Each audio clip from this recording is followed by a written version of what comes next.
देबा। बोला। बड़ा हम दिल में सपना सजा के आली की सोचते कि तोरे को जरूर मिल जाई। अरे बोला का बात बा? दे देबा ना? हाँ बोला तो पहले। सुना हमार बात। बोला। 150 रुपया हमके याद काल ले लिहा।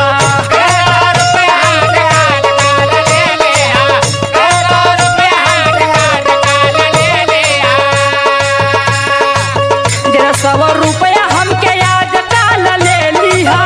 150 रुपया हमके याद काल ले लिहा। 150 रुपया हमके याद काल ले लिहा।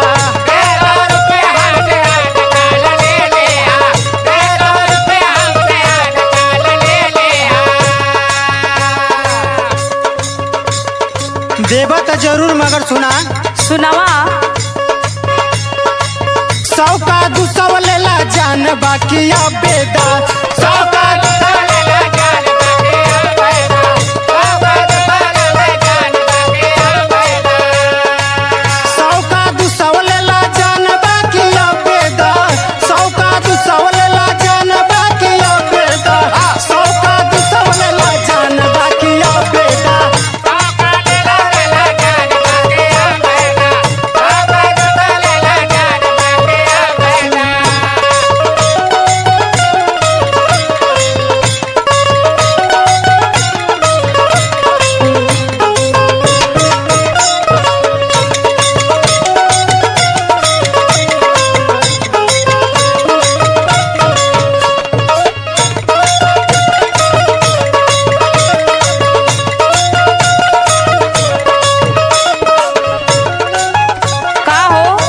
का हो बोला।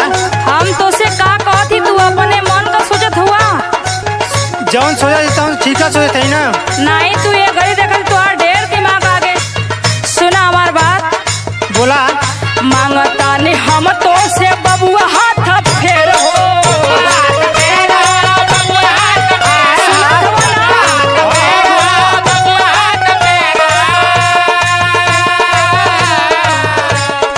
बात के न मतलब निकाला तू अन्नेर हो।